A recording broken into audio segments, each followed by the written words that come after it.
Alors on va reprendre. Bonjour à tout le monde, bonjour à ceux qui nous rejoignent en cette deuxième partie de journée. Donc nous continuons cette journée autour de l'éthique et la santé publique en nous focalisant cet après-midi sur deux problématiques plus spécifiques qui seront donc l'éducation à la santé dans le cadre des comportements addictifs et la vaccination qui sera après la pause dans un deuxième temps. Et ces deux problématiques plus précises nous permettront de questionner plus particulièrement le sens de la santé publique et de ses pratiques. Donc pour commencer sur cette première table ronde autour de l'éducation à la santé dans le cadre des comportements addictifs, je me permets de vous rappeler quelques chiffres en ce qui concerne l'addiction. Donc 13% des décès sont causés par le tabac, 4000, il y a environ 4100 décès par an liés à l'alcool, 180 000 personnes sont dépendantes aux opioïdes, sans parler des nouvelles addictions autour du jeu, autour de l'écran.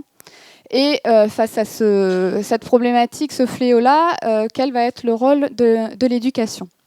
Alors si on se concentre déjà sur le terme d'éducation, on voit que le terme en lui-même porte une certaine tension qui vient de son origine latine, puisque éducation vient du verbe latin educare, et ce terme a deux significations.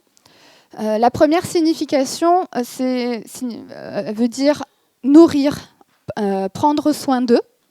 Et la deuxième définition du terme, c'est élever, porter. Donc vous avez en fait deux mouvements dans un même terme. Vous avez à la fois un mouvement d'enracinement, donc nourrir, prendre soin d'eux, c'est rentrer dans un cadre. Donc quand vous éduquez, vous formez une personne par exemple, vous l'inscrivez dans un cadre, mais par le deuxième versant de la définition qui est de élever, porter hors d'eux, en fait, c'est aussi une dynamique d'arrachement. Donc vous l'inscrivez hors du cadre, vous lui donnez aussi les compétences qui vont lui permettre de sortir du cadre. Donc il y a une tension déjà intrinsèque dans cette dynamique d'éducation qui inscrit, mais qui permet aussi de sortir de cette dynamique d'inscription.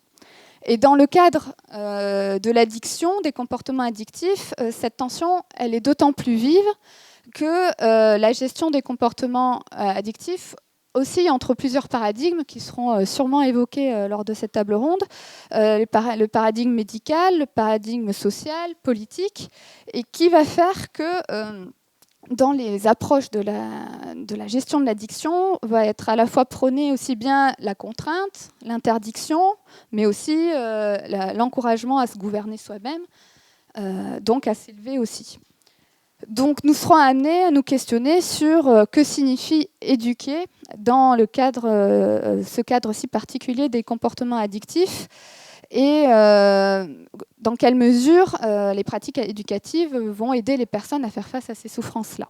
Et pour répondre à ce questionnement-là, nous aurons la chance d'avoir 3 interventions qui seront suivies après d'un temps de débat et un temps de questions. Nous commencerons donc par Aymeric Reher, qui est à ma droite, tout au bout, donc, qui est psychiatre addictologue aux hôpitaux universitaires de Genève. Je souligne également le fait qu'il a reçu le prix Pierre Simon pour son travail de doctorat qui s'intitulait l'inquiétude, si je ne me trompe pas, l'inquiétude des soignants en addictologie entre défiance et amour, une dynamique éthique et clinique de la relation de soins.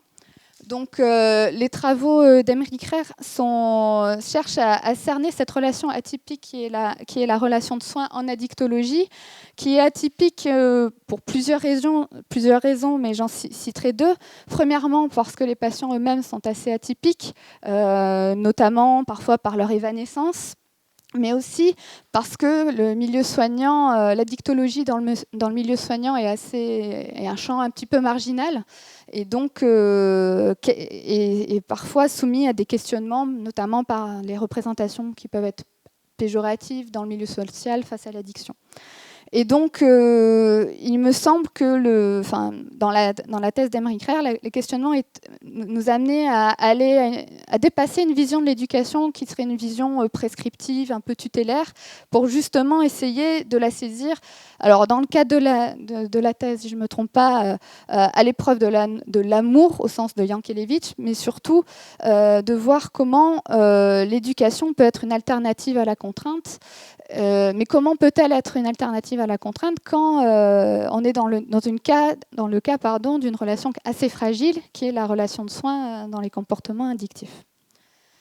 Puis nous aurons une intervention de Jean-Pierre Coutron, donc, qui est psychologue clinicien, ancien président de la Fédération Addiction, qui notamment a souligné le paradoxe actuel dans lequel se trouve l'usager, qu'on qualifierait d'usager hyper moderne, à qui on demande de s'autoréguler, d'être responsable, alors qu'il se trouve dans un environnement de la sollicitation continuelle, donc dans une société finalement assez addictogène. Et cette société, elle est assez contradictoire et surtout, elle montre des contradictions du récit sociétal dans lequel on l'est actuellement. Donc, qu'est-ce qu'éduquer lorsque l'on place justement l'usager au cœur d'injonctions contradictoires? Il faut être responsable, mais vous avez la tentation à chaque coin de rue, je vais dire, peut-être de manière un peu caricaturale. Donc, c'est toute la difficulté d'éduquer et de ce que moi j'ai pu saisir dans votre réflexion. Il me semble que vous prenez une éducation qui encourage justement à l'élévation. C'était le deuxième sens du terme éduquer, hein, élever, porter hors d'eux. Donc, élever les individus, leur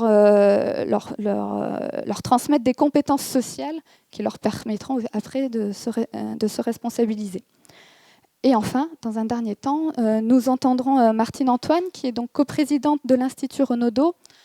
Alors, l'Institut Renaudot, il se démarque parce qu'il encourage à la mise en place des démarches communautaires en santé. Et il nous a semblé intéressant d'entendre cette approche-là, d'entendre cette voie-là, tout simplement parce que ces démarches-là, elles opèrent un basculement de paradigme, puisqu'il s'agit de plus valoriser une prise en charge et surtout une responsabilisation collective, plurielle et locale de la santé. C'est-à-dire qu'on quitte une vision d'une éducation à la santé pour laisser la place à une éducation pour la santé.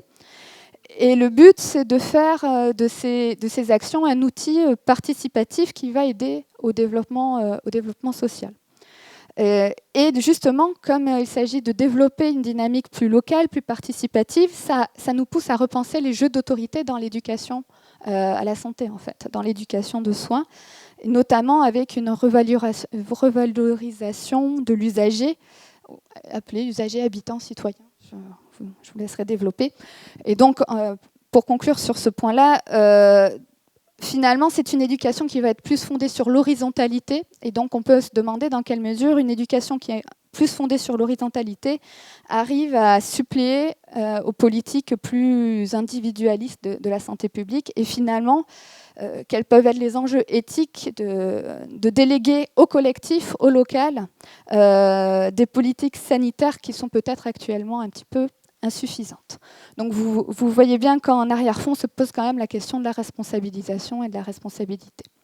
Donc j'ai assez parlé et je laisse la parole donc à Emery Creer. Merci.